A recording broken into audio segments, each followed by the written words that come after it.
საუბრები უფლებებსა და თავისუფლებებზე ქუთაისში საჯარო დისკუსიათა ციკლის ფარგლებში მწერალ დათო ტურაშვილთან შეხვედრა გაიმართა. საჯარო ლექცია ლიტერატურა და თავისუფლება კითხვა-პასუხის რეჟიმში წარიმართა. კითხვები დაისვა ცენზურასა და განათლებაზე, ასევე ქუთაისის განვითარებასა და მის პოტენციალზე. მწერალი დათო ტურაშვილი სხვადასხვა თემას შეეხო და პარალელები გაავლო დღევანდელ საქართველოსა და ჩვენი ქვეყნის ისტორიას შორის. ინიციატივა საუბრები უფლებებსა და თავისუფლებებზე ხორციელდება ევროკავშირისა და გაეროს განვითარების პროგრამის მხარდაჭერით, ღონისძიებას ახალგაზრდები და სხვადასხვა სფეროს წარმომადგენლები ესწრებოდნენ. თავისუფლება არის აზროვნება, რომ ჩვენ როგორც ახლა განსხვავებული ერთმანეთისაგან ჩვენი აზრები და ჩვენი ფიქრები. ჩვენ უნდა შევძლოთ ერთ საზოგადოებაში, ერთ სახელმწიფოში და ქვეყანაში ცხოვრება.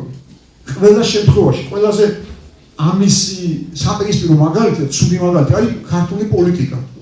ყველაზე თვალშისაცემი რაც არის, რომ ადამიანებს არ შეუძლიათ განსხვავებული აზრის ატანა და გაძლება და მოთმენა კი არა. იმ ადამიანის დანახვაც კი, ყველა დაიჭირეს, ვისაც არ ეთანხმება იმას, რა ქვია, ხელისუფლებას. წარმოგიდგენთ, ანუ ადამიანი რა არა თავისუფალია, ქართული პოლიტიკა არის ამის ყველაზე ცუდი მაგალითი, რა დაგვიტოვა საბჭოთა რეჟიმმა. ჩვენ ხო 1991 წელს რამდენი ხანი გავიდა საბჭოთა კავშირი, დაინგრა, ოფიციალურად დანგრეულია. დაიშალა ოფიციალურად. და ოფიციალურად ჩვენ გამოვაცხადეთ დამოუკიდებლობა, მაგრამ ჩვენი ტვინები ისე ვიყავით დარჩენილი. ოფიციალურად დამოუკიდებლობა თავისუფლად ვერ გავხდით. იმიტომ რომ ეს მოაქვს წიგს ლიტერატურას, განვითარებას და აზროვნებას, რა თქმა უნდა. ეს არ მოაქვს დეკლარაციას. რამდენჯერ ამო გამოვაცხადოთ დამოუკიდებლობის დეკლარაცია, ჩვენი ტვინები თუ არ დაუშვებენ, რომ თქვენ როგორც არ განსხვავდებით ჩვენგან, თქვენც ისე გაქვთ არსებობის უფლება როგორც მე, ამას სანამ ტვინი არ დაუშვებ, შენ არ ხარ თავისუფალი. ეს მარტო წიგს მოაქვს ჩემი ზღვრაცმელი. მეც არაფერს, მარტო განათლებას. სხვას არაფერს. და წინააღმდეგ შემთხვევაში ეს მემკვიდრეობა საბჭოთა კავშირიდან რაც დავრჩა, ხო? ყველაზე საშინელი ეგ არის. ყველაზე ცუდი რაც მოხდა საბჭოთა კავშირში, რაც დაგვიკეთა, საუკეთესო, აი ქუთაისში წარმოგიდგენთ, გელოვანი იყო ასეთი სტუდენტი, დახვრეტილი ყავთ მარტო იმიტომ, რომ აი სადღაც რიონთან მოხდა, თურმე კიბეზე ადიოდა ეთქვა ინერვიულამ ჩეკისტების დანახვაზე. და ცოტა ფეხს აუჩქარა როგორც ჩანს და გადმოუვარდა ჯიბიდან სათვალე. საკითხავი სათვალე.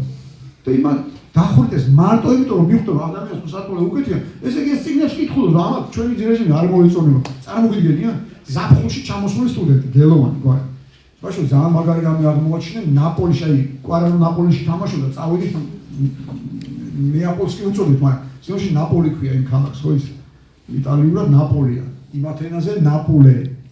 ის უნივერსიტეტი არის უძველესი ერთ-ერთი ევროპაში, მე-13 საუკუნისა. იმის არქივში იმის რექტორმა მითხრა, რომ მე თქვენ რომ მოდიოდით, რომ უნდა შევხვედროთ. ესაო მეო თქვენი იმას გადავხედევ რა თქვენი ქვეყნის და ჩვენთან თუმცა მე-16 საუკუნეში სწავლობდა ვიღაცა ეს ქუთაისელი გელოვანისიც რა, ამიტომ გამახსენდა ეს გელო. წარმოგიდგენთ, მე-16 საუკუნეში რო გონიათ, ეხლა რომ ვამაძებიან და პროვინცი ქართული სხვა მოვიდა, რუსეთი რო აკოპილიტო ის არ გვექ. წარმოგიდგენთ რა თქულია? მე-16 საუკუნეში ნაპოლის უნივერსიტეტში სწავლობს ქართული სტუდენტი. ეს რაც არქივში ვიცი და ეხლა სხვა არ ვიცი. მე 1 საუკუნე 100 წელი გვაქვს ოქროს ხანა. ნუ როცა გქონდა საშუალება რომ ჩვენი არათუ ვეცხოვრა ჩვენი კანონით, ანუ ჰარმონიულად ბუნებრივად განვითარებული ადამიანი. აი წარმოვიდგინე თამარ მეფის დროს. ხო აი ილია ჭავჭავაძე ხო ის პირველი იყო და ერთადერთი დუმის წევრი იყო რუსეთის, ხო გამოვიდა და სიტყვა თქვა სიკვდილით დარჩის გაუქმებას. წარმოვიდგინე. რატო ილია ჭავჭავაძე ვიცოდა რომ ჩვენ ვიყავით პირველი ქვეყანა, დედამიწაზე სადაც სიკვდილი დაიჭრა გამო. პირველი ქვეყანა. ვერ საერთოდ ევროპაში, ევროკავშირი რო ახლა თავისი რეგულირებით ამაყობს და თავს იწონებს. მე-20 საუკუნის ბოლოს გააუქმეს, რო იცოდეთ ევროკავშირის ქვეყნებში სიკვდილით დარჩა. და საქართველოში გააუქმეს მე-12 საუკუნის ბოლოს, რო იცოდეთ. თამარმეფემ გააუქმა სიკვდილით დარჩა. ეს არის უნიკალური ამბავი, რამდენი რამე გვაქვს საამაყო და რამდენი რამეს ვერ ვიყენებთ და ვერ ვამაყობთ. არა და ამაზე საამაყო რა უნდა იყოს, როგორ განვითარებული იყო ადამიანი, როგორც მოაზროვნე. როგორი განვითარებული, რომ სიკვდილით დარჩა გააუქმო. რამდენი აითვალე და რამდენი საუკუნით უსწრებს მე-12 საუკუნეში თამარის გადაწყვეტილება ევროპის 1991 წელს გააუქმეს საფრანგეთში ევროპის ცენტრში 1991 წელს.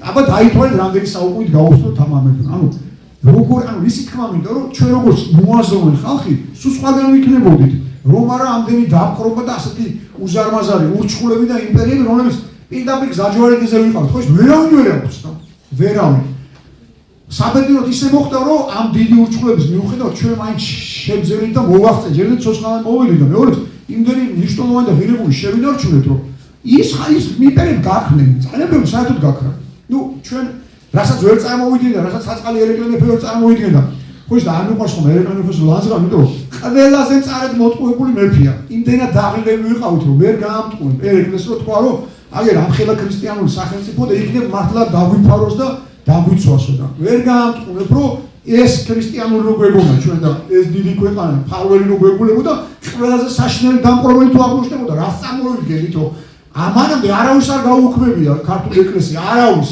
ანუ მუსულმანი დაყრობილი ამდენი გვყავდა იცი არავის აზრად არ მოსვლია რომ ეკლესია აეგზავნა ჩვენთვის პირველი იყო რუსეთი ენა რო აეგზავნა ჩვენთვის სალაპარაკო ენა არავის აზრად არ მოსვლია ხო ის განათლების გარეშე ადამიანი ძალიან ადვილად მართვადია ძალიან ადვილად მოსათხოვებელია სხვა შორის ეს ძალიან კარგად ჩანს აი ბოლო პერიოდის პროპაგანდაში ხო იცით ეს ძალიან აქტიურად მუშაობს რადგან რუსეთი ვახსენეთ რუსული პროპაგანდა ძალიან აქტიურად ეს პროპაგანდა ახალი მოგონილი არ არის მე-19 საუკუნეშიც იგივე ქონდა იგივე მეთოდები ეუბნებოდნენ თავის მეკავშირეებს საქართველოში რუსეთი არ აქვთ რუსეთს არავინ არ აკეთებს აქ დააკვირდით რუსეთი არ აქვთ მაგრამ რანძღეთ ეს რა ქვია ევროპა და დანარჩენი სამყარო და ეს გრძელდება 200 წელი გრძელდება ეს ახალი ამბავი ამაში აფია მაგრამ პროპაგანდის მაშინ ვერ იტყოდნენ იმას რასაც ახლა ამბობენ ეს ვინიდან რა ქვია ეს არის თავარი არა თუ წარმოგიდგენთ გაუნათლებელი ადამიანს როგორ აშინებენ თუ ევროკავშირს იმიტომ უნდა საქართველოს რომ კაცები გაათხოვონ მასიურად და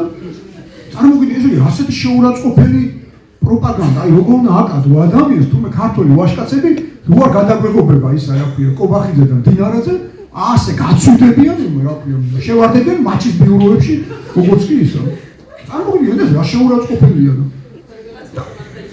მაგიტო ჯერა მაგას გიხსნით რომ გაუნათლებელო იმიტომ არის საშიში რომ ადვილად მართონ იმიტომ ჭირდებათ რეჟიმებს და ასეთი ტიპის ხელისუფლებას გაუნათლებელი ადამიანები და მოქალაქეები რომ ადვილად მართონ და ნებისმიერი ტყუილი დააჯერონ რომ თუმე კაცების გათხოვება არის გარდაუვალი ისა რა ქვია წარმოგიდგენთ ქალები ვერ გაკუთხოვებენ სანამ ამ ჩვენი გათხოვების ამბავს მოიფიქრებენ მანამდე ქონდათ სხვა ის ხო იცით გვაშინებდნენ ომით ესეც არ მომწონდა ხა გასაგებია ეს ისეთი ტყული არ იყო და იმანაც მაგრა იმუშავა იმან უფრო იმუშავა იდე გათხოვებდა რომ ვიღაცები დაფიქრდნენ ალბათ მაინც რომ ესე ადვილად როგორ გამათხოვებენ ხა ავიცი ნო ვიღ რაღაც ნაწილი ხო დაფიქრებდნენ მაგრამ ომი გინდათ აბა რომ გეუნებოდნენ რომ ომი იქნება სხვა შორის რადგან იმაში ვარ რა ქვია სოლომონში გეტყვით რომ ვისი სახელიც ამ სასტუმროს ქვია უნიკალური მოვლენა ყველაზე კარგი მაგალითია ეს მეფე სოლომონ პირველი რომელსაც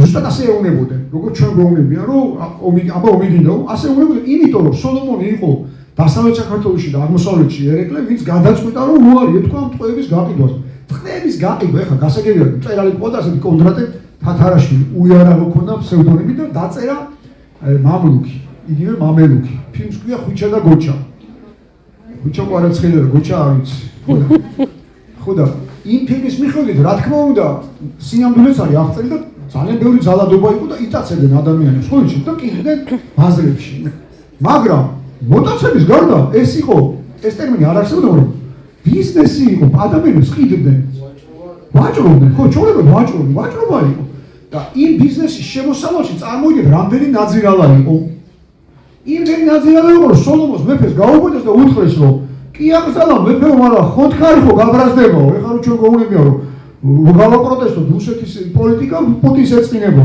ასე ეუბნებოდნენ სოლომონს რომ ხოთხარს უწოდებდნენ სულთანს ქართლისა იმერეთში ხოთხარს რა უთხრათ მაგრა ეწყინებო სოლომონმა უთხრა სულ არ მინდა ომიო მაგრამ მე ვიბრძოლებ და მაინც არ გავუკიდი ბავშვებსო და ხრესელის ომი აგერ იყო ხო ვიცით იმის რა ქვია ტრიპოლის გზაზე მოგვადგა ოსმალეთის იმპერია რამხელა იყო იცით ვენიდან ბაღდადამდე იყო ოსმალეთის იმპერია და სოლომონს ფეხები ვერ მოჭამეს ბოდიში რასაკვირველია იმიტომ რომ იბრძოლა და დარწმუნებული იყო რომ ბავშვი არ უნდა გაეყიდა და ეს იყო სამარცხვინო ბიზნესი და მოიგო ის ბრძოლა მიუხედავად იმისა რომ ძალიან ბევრი არა მარტო იმერელი სხვათა შორის რომ მოგვადგა ოსმალეთის არმია სულ წინარიგებში იდგნენ ვინც იმის წილში იყო წილებში იყვნენ როგორც ახლა არიან უამრავი ადამიანი იმის რა და თავისი წინის დათმო არაფრით არ უნდა. აბა შევქმნე რა გონია, თუ ცოტანი აგერ, ვისაც ხელისუფლებაში მოხვედრა უნდა წილების გამო და ისა რა ქვია, ფულის გამო თვითონ არ მითხეს, თურმე ოქროს ზოდებს აგროვებდნენ და იმას რა ქვია. 6 მილიონი ქეში რომელიმე მინისტრს სახში ექნება ესე რამდენია მოპარული და ჩვენი შვილებისთვის წაიწმევა წარმოგიდგენიათ? წარმოგიდგენიათ? ეს ხო თვითონ მითხოს, აბა ჩვენს მაგაც სახელმწიფო ჩვენ არ ყოფილოს, აი რა გწოდნა. თვითონ მოგვიყვეს ეს. თვითონ და სოლომონმა წარმოგიდგენ აი სუწინარიგებში იყვნენ ქართველები, ზუსტად მოღალატე და ნაძერალა ქართველები, ვინც იმ ბავშვების წილში იყვნენ. ივანე ჯავახიშვილზე დიდი ისტორიკოსი ჩვენ არ ვყოლე და ამბობდა. რამდენიმე მილიონი ბავშვი ყავთ გაყიდულიო. რამდენიმე მილიონი. და კაცმა არ იცის, რო არა სოლომონ მეფე აი ის სახელს ამ სასტუმროს ქვია. ჩვენ მოვახწევდით თუ ვერ მოვახწევდით დღემდე. შეიძლება მართლა გამქრალიყავ.